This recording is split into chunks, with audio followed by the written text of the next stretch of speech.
I want you to imagine the life that you truly want. See yourself driving your dream car, building your dream house, and imagine you're living with the people that you love. Yung mga taong nagmamahal sa'yo at totoong may respeto sa'yo. Kaya lang ito yung masakit. Kung sino pa yung mga taong mahal mo, yung dahilan kung bakit ka nangangarap ngayon, yung dahilan kung bakit gustong-gusto mong yumaman, sila yung mga taong hindi sumusuporta sa'yo. Sila yung mga taong walang respeto sa'yo. Kasi ikaw mismo, wala kang respeto sa sarili mo. Yung mga bagay na alam mong dapat mong gawin, pwede mong gawin, kaya mong gawin, hanggang ngayon hindi mo ginagawa. At yung mga bagay na alam mong hindi makakatulong sa'yo, yung mga bagay na hindi dapat ginagawa. Yung mga bagay na makakabigat, hindi makakatulong sa pangarap mo, yun ang paulit-ulit mong ginagawa. Wala ka kasing control.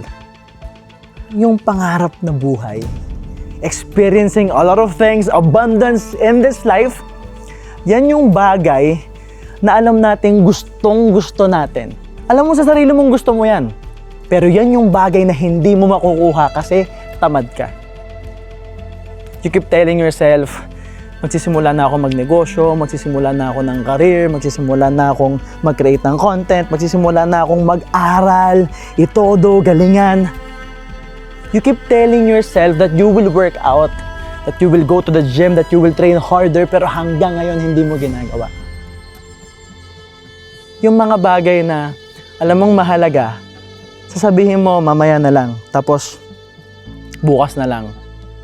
Hanggang sa maging next week na lang.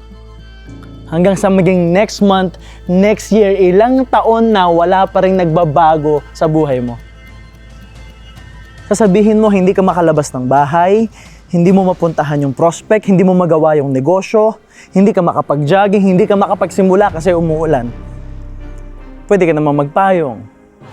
Pwede ka namang mag-hoodie. At pag naubusan ka ng excuse, sisisihin mo yung ibang tao. You know, you will tell people, you will tell yourself na kasalanan ng ibang tao. Kasalanan ng girlfriend mo, bakit hindi ka masaya? Kasalanan ng boyfriend mo, kaya wala kang tiwala sa sarili mo. So bakit sinagot mo? Kung pabigat pala sila sa buhay mo, bakit niligawan mo? Sinabi ba namin sa'yo, ligawan mo? Bakit sinisisi mo sa ibang tao yung buhay na meron ka ngayon? Toxic sa community mo. Toxic sa bahay. Ang hirap sa community mo ngayon kasi walang sumusuporta sa'yo. So bakit hindi ka lumipat ng community? Bakit hindi ka umalis? Puno ka ba? Hindi ka makaalis? And you will say, ang hirap ng trabaho mo. Hindi maganda yung trabaho mo. So bakit ka nag-apply? Bakit ka nagre-reklamo sa mga bagay na ikaw naman yung naglagay ng sarili mo? Diba na nag-a-apply ka ng trabaho, may dala ka pang CV, ang galing mo pa sa interview, nagpasikat ka pa. Sabi mo gagawin mong lahat, pero nung ayan na yung trabaho, hindi mo naman ginagawa. But the reality is, kung anong buhay meron ka ngayon, kasalanan mo. Pwede kang magalit sa akin ngayon. I don't care. Because the reality is, if you have a laptop, if you have a phone, and you are watching this video right now, may paraan para kumita ka ng pera. May ibang paraan para yumaman ka. Lalo na ngayon, napakaraming tools available for you. But the sad truth is, you keep making excuses. You keep blaming other people for the life that you have right now. Tapos, ikukumpara mo pa yung sarili mo sa ibang tao. You know? Ikukumpara mo yung success na meron ka. Ikukumpara mo yung sarili mo sa mga taong mas mayaman sa'yo, mas magaling sa'yo. You have to understand. Kaya sila mas mayaman sa'yo kasi maaga silang nagsimula. You cannot compare your chapter 1 on other people's chapter 10, on other people's chapter 20. That is why you have to start now. The problem is, we keep waiting. Diba? Lagi tayo naghihintay na good mood tayo. Naghihintay tayo ng opportunity. Pag ayan ang opportunity, ayaw nating i-grab. Pag ayan na yung opportunity na yumaman, na kumita ng pera, ayan na yung job opportunity, ayaw mo mag-apply. Kasi ang dami mong excuses, ang dami mong conditions. Gusto mo ng perfect timing. But the reality is, you don't have the balls. You don't have the guts to start. Pare, wala kang magsimula. There are a lot of opportunities out there. We just keep waiting for good things to happen. No. Good things are created. Great things are created. Pinaghihirapan yan. Ang mahirap sa atin, kaya natin kinukumpara yung sarili natin sa ibang tao kasi nakikita lang natin yung saya, yung pleasure. Diba? Kasi pagbukas mo ng social media, ang makikita lang natin yung mga party, yung bagong bahay, yung bagong kotse, yung travel experiences, yung mga binibili nila. Pero hindi natin nakikita yung hirap nila. Hindi natin nakikita yung mga bagay na pinagdaanan nila bago nila nakuha yung mga bagay na enjoy nila ngayon. Masyado tayong nakatingin sa sarap, sa pleasure. But the reality is, all these things, all the great things was created through pain. May nakita kang fit, aesthetic. Nag-post siya ng selfie. Naghubad siya, ang ganda ng katawan. Halata sa t-shirt niya, sa damit niya, ang ganda ng katawan niya. Do you think it's just pleasure? No. It was created through pain. Halos araw-araw nagwo-workout. May mga bagay na gusto niyang kainin, pero hindi niya kinakain. Disiplina. Kasi gusto niyang manalo. This person wants to improve their life. My team, my family, they can buy whatever the they want. My team is achieving their goals and dreams. They can help their family. Me and my mom, we can go to the US, I can go to Tony Robbins, I can go to other countries. Nakakapag-travel kami. Yung family ko, nai-enjoy nila yung buhay na sobrang saya, sobrang ganda. It's because I am willing to endure pain. I am willing to embrace pain. They are enjoying their life because I suffered. Every day I work. And it doesn't matter how I feel. It doesn't matter. Di ako okay, I will get things done. Malungkot ako, I will get things done. Sobrang bigat ng pinagdadaanan, I will still get things done.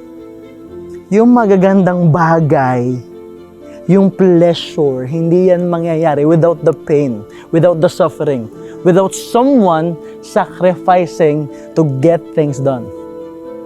Control is power. Kung hindi mo makontrol yung emotions mo, kung hindi mo makontrol yung urges mo na buksan yung cellphone at mag-scroll, mahihirapan kang yumaman. Kung hindi mo makontrol yung sarili mo sa mga bagay na sobrang pleasurable, mahihirapan kang yumaman. I don't care, even if you have the money, kahit laki ka sa yaman, kung hindi mo makontrol yung sarili mo, magkakamali ka ng desisyon mo. Kahit sabihin natin may pera ka ngayon, kung hindi mo makontrol yung sarili mo, baka maubos sa talpak yan, maubos sa sugal lahat yan. Control is power. Control means, kahit kaya mong gawin yung bagay na masama, kahit kaya mong gawin yung bagay na hindi makakatulong sa'yo, pipiliin mong hindi gawin. You may look super attractive, pwedeng sobrang sexy mo, sobrang gwapo mo, sobrang ganda mo, and being in a relationship with everyone, yung panchichicks, yung panlalalaki, that's not power. Power is control. Yung alam mong pwede mo namang gawin, yung alam mong pwede kang gumawa ng mali, kasi pogi ka eh. Kasi mayaman ka eh. Kasi feeling mo entitled kang gumawa ng mali. Power means kahit alam mong pwede mong gawin yon, di mo pa rin gagawin. Because you have self-control. Power means controlling the money that you have. Instead na ipangsugal mo, bibigay mo sa church. Pipiliin mong maglaan ng pera para sa tithes. Pipiliin mong tumulong sa pamilya mo nang masaya. Power means having control over your decisions. Na pwede ka namang yumaman ng sagad eh. Na pwede namang solohin mo lahat ng knowledge, lahat ng pera, but you will choose to help people as well. Imagine a version of you showing up every day, A version of you na kahit sobrang bigat ng pinagdadaanan, sobrang tindi ng challenges, magwo-workout pa rin. Magtatrabaho pa rin. Magte-take pa rin ng action. Tapos kahit hindi ka okay, kahit sobrang bigat, you will choose to believe in yourself. You will choose to pray and say thank you to God. Kasi buhay ka pa. Instead of blaming other people, instead of blaming the government, other people, the opportunities, the influencers, instead of blaming the people around you, you will take accountability and you will believe and have faith na yung pinagdadaanan mo ngayon may dahilan. There's a version of you na may disiplina. There's a version of you na yung mga bagay na dapat gawin, kayang gawin, pwedeng gawin, gagawin mo araw-araw. There's a version of you na kahit mabigat, mahal mo pa rin yung mga tao sa paligid mo, mahal mo yung pamilya mo, marunong kang rumespeto, and more importantly, may respeto ka sa sarili mo. I want you to imagine, for just one whole year, you will show up. Every day, you will get things done. Every day, you will pray.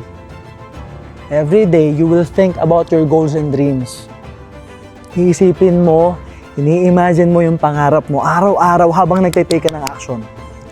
For one whole year, yung mga bagay na dapat mong gawin, gagawin mo. Just do it for one whole year. And I promise you, you will have the life that you truly want.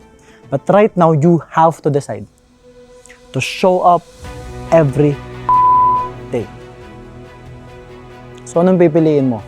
Pipiliin mo ba yung dating ikaw, na tamad, na walang disiplina, na naninisi ng iba, na laging kinukumpara yung sarili sa iba? Pipiliin mo ba yung ikaw na walang respeto sa sarili? Or right now, you will choose to respect yourself, to love yourself, and to show up for yourself. Again, your choice.